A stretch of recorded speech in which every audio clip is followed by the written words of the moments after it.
Hello, everybody. We're going to talk to you about Starfield again today. A few little topics I want to bring up. First of all, I've been going through the game in New Game Plus mode. I'm on my fourth replay in a row now. Got a nice set of chromed armor, for my Starborn. So it's looking good.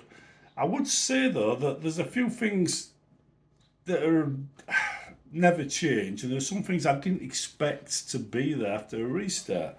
One of the things I didn't expect to be there, if you go to new Neon and you take a quest to work for one of those industries, I can't remember, RJ something industries or something, it's right at the very end opposite, the Aurora place, right? Anyway, if you go in there and you accept a job working for them, you will eventually get a reward, which is a bit of a spoiler, this, right? But I'm going to tell you it anyway.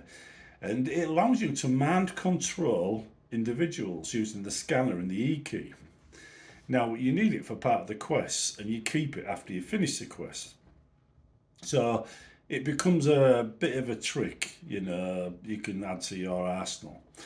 But when you do the new game plus thing and you finish the game and you start a new one, you would expect it to disappear.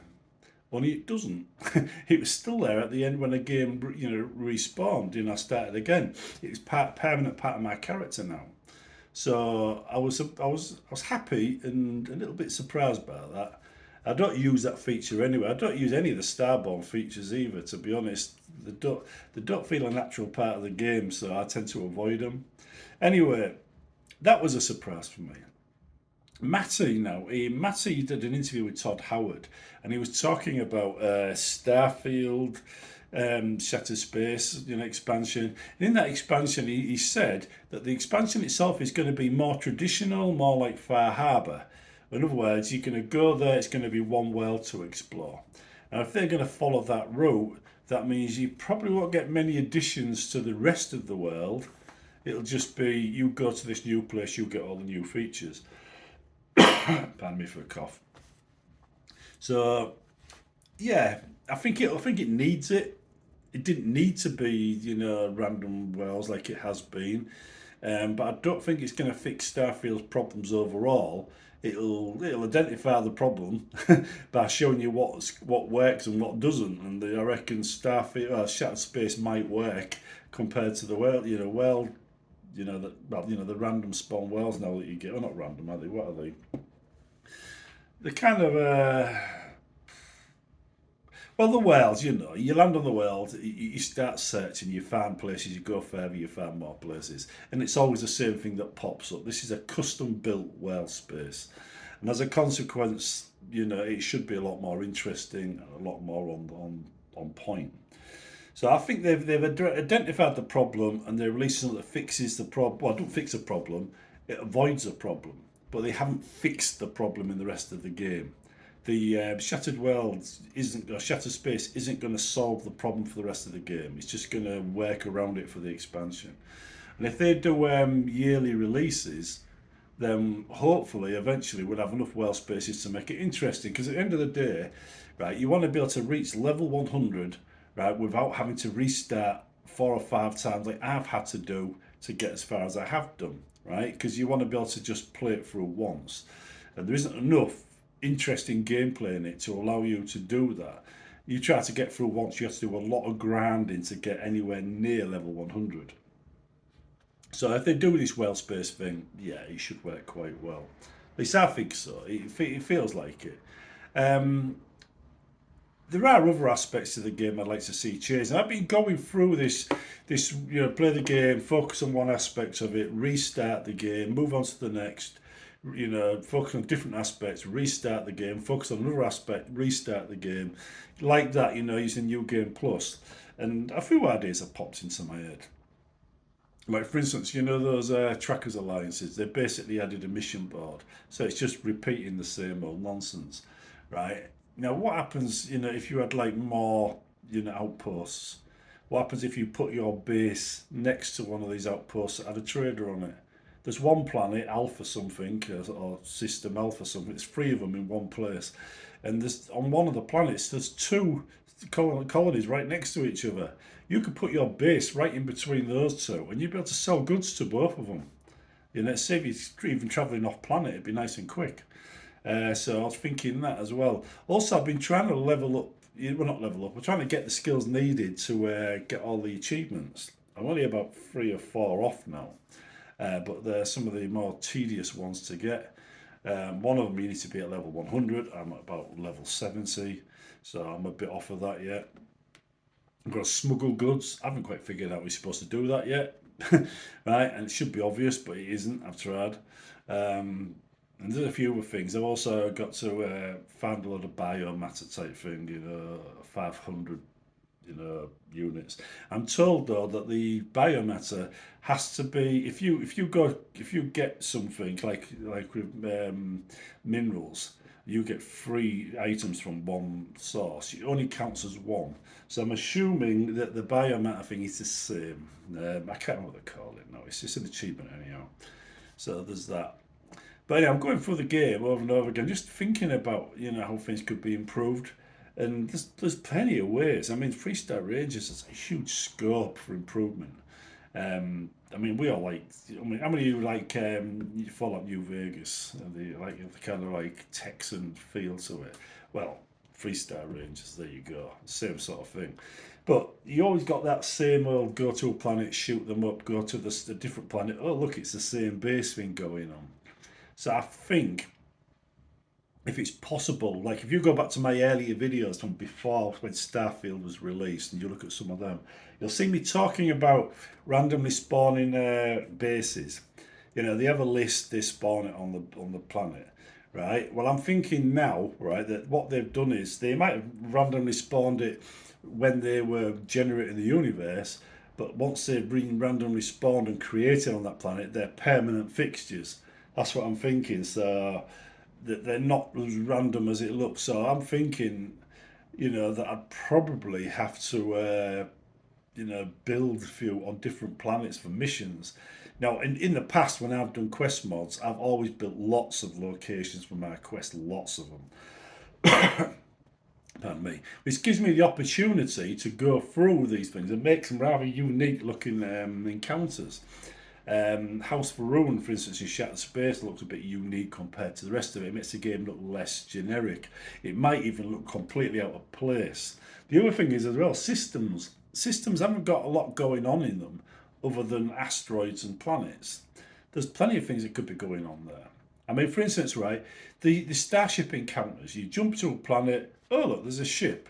You jump to another planet, oh, look, there's a ship. What if a spawn point was changed and you added a dozen, 2 dozen, 3 dozen, new encounters with different side effects? I mean, you could have, for example, I mean, this is one of my favourite topics. Ever since I was a young lad and I read a comic with this particular storyline, you go there, right? There's a relic of an old war floating around a planet, completely dead, right? And you explore it and you have an adventure. Pardon me. Now, there's a lot of dead ships are on planets now, but they're really small. What if you had a massive, huge battleship just floating around that had gone missing? If you look at a Foundation on Apple TV, you'll see they use that same story, right? It's loosely, very loosely based on Asimov's books, right, where there was a battleship found, right? But you imagine something similar in that, with a bit of background history, it came from a battle on a planet, blah, blah, blah, and moved forward. And then you found it, hundreds of years later, that kind of thing. I mean, they've done quite a few stories similar, but I love that kind of story. I think there's a lot of potential there. So the idea of having a player randomly jumping around the universe and suddenly, bang, there's my ship. As soon as he docks, quest starts. You see, that kind of thing. I mean, you could first of all work from clearing it out, completely clearing it out, and then you could think, well, it's yours. You could use it now, right? But you couldn't land on the planet with it because it's too big, and you don't have the fuel or resources to move it around. So it might become a static base where you could, decorate it yourself or get various things working, put turrets over everything. And then you might find yourself in a situation where you're getting attacked by pirates or Freestyle Collective or UC or whatever your enemy is. And the guns on the thing are basically shooting down the ships around you. There's all kinds of things. You might have to travel around the universe getting the parts needed to get most things working. A bit grindy, but still it fits. So there's loads of stories, loads. You can even have things like, aliens popping down to see you, having a bit of a joke with it actually, like they're doing Fallout. So there's all kinds of different ways of adding spice to the game, so you're not constantly landing on outposts and taking on some abandoned place someplace. You can also have settlements that are bigger that have unique requirements. Maybe you become a member of that society, and then they say, "Right, we need this, this, and this." And you keep supplying it, or maybe you build an outpost to supply it, or something along them lines. So every few days, one of their ships flies over to your outpost, buys up all your goods, makes you a tidy profit, because you're supplying a customer, so you become a business. But there's loads and loads of ideas, and the more I play it, the more I see it. I see Bethesda have had a stab at some of these, but when they do things like the Trackers Alliance and things like that, it's basically a Fighters Guild, isn't it? If you think about it, they never did. I mean, don't get me wrong. When I did my Fighters Guild mod for Skyrim, it took me years to figure out how to make it interesting. Years. And Bethesda have never really figured it out for themselves, and I can tell that just by looking at it. Now, what I did was, first of all, I had multiple quest structures. You start with one quest line, and when you reach a certain point, it branches off in two different directions. Suddenly, you've got two quest lines, and then they branch off into four. So you start off with one guild hall, then you've got two, then you've got four, that kind of thing. Each one of them with a quest line of its own. And at the end, you become a guild master of your own guild hall, having rebuilt the Fighters Guild in Skyrim, and it works really well. But that wasn't all I did. I made it a story, lots of little mini stories linked on the area where the events took place. Like for instance, you go to Markarth, there'd be a bit of a thing there. There'd be a story attached to it that links to the actual game. So you had a background that made sense for that mission. It wasn't just go over there and kill a tiger. It'd be lands of this tiger belonged to the Jarl. Right, when the Jarl died, it went feral and started attacking people, so let it loose in the city. That kind of thing. So you've got a background story that builds up. There's no tiger in it, by the way. I'm just saying, right? But it's that kind of thing, and it gets to the very end of the plot, and there's some weird things are happening in Morphall, and you start thinking to yourself, all this strange stuff. I mean, you got all kinds of supernatural creatures running around. Where they're coming from, and it links to the plots that are already in Morphall. So it seamlessly blends with his story about vampires and stuff. And then you find out the reason for it. You can't do anything about it, but you know why it's happening and where it's coming from. Right, so it uses what's already there to make it interesting. Now, if you imagine in a game that's brand new, like Starfield, with not much background information, what you could do with such like a fighters guild in it, you could use it to pad out the lore on random planets with random groups. Start building up the background to the game in little pieces, which in future games might turn into major plots. You know, Imagine you landed on a planet right, to take on, some bandit in a mine. A typical Starfield mission. And on the slab there's the Borg, a dead Borg, right? And there's a lot of evidence around it to what these people were doing with this dead Borg. Next game, you could have an entire expansion based on the Borg coming into Starfield. This is what I'm talking about. So there's loads and loads of options. And the Fighters Guild approach is something I think Bethesda should adopt.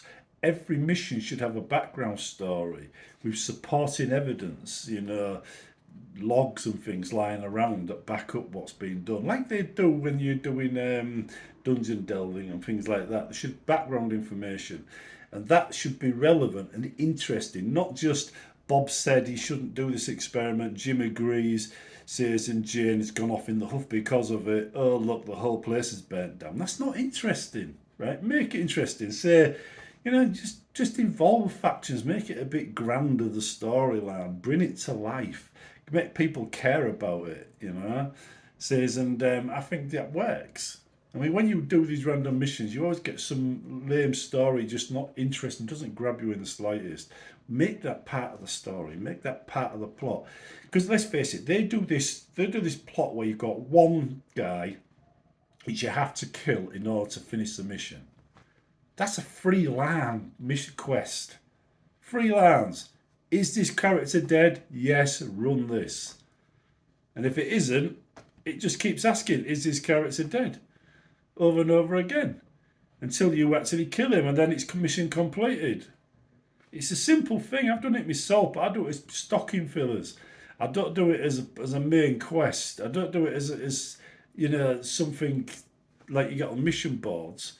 It'd be just like a one-off thing, part of another mission. But they do it. They do it all the time. Everything is kill that one guy. You could stealthily sneak past everybody, kill that one guy, and leave, and still achieve your objective. Which, in a way, allows stealthy missions to be, stealth in the game, makes stealth useful. But it's also a bit of a cheap way of making quests. Anything you read in that mission matters not. Doesn't make any difference if you read the stuff on the side or not read the stuff on the side. Right? And this is what I'm saying. It should matter. You should get a briefing from somebody who says, "Yeah, we've had all kinds of alien attacks on us. We don't know why. This planet is under heavy bombardment. We've got to find out what's going on. I want you to go to this location, get to the bottom of it. You go there. You read a few data slabs. It says, yeah, there's this egg or something down the bottom. They're trying to get to it. Then you spawn a load of options from there. Therefore, you've realised aliens, eggs, violence. You've just made a bit of law for the game, haven't you? You've added something to the game that did it. Next time someone sees an egg, they know what's going to happen. You see? You could even enable a feature where these eggs randomly spawn on planets and the same thing happens elsewhere. Generating gameplay, grounded gameplay, but you generate it. The story's known. The player knows this happens. You've added a bit of background. And this is what I'm talking about. Not just throwaway data slates that have got nonsense on that nobody cares about. Anyway, see you in the next one. Let me know what you think. And this is what I do, by the way, before I start modding again. I start looking for opportunities where I can bring the game to life. And I'm looking. I'm not saying I'm going to start yet, but I'm saying I'm looking. See you in the next one.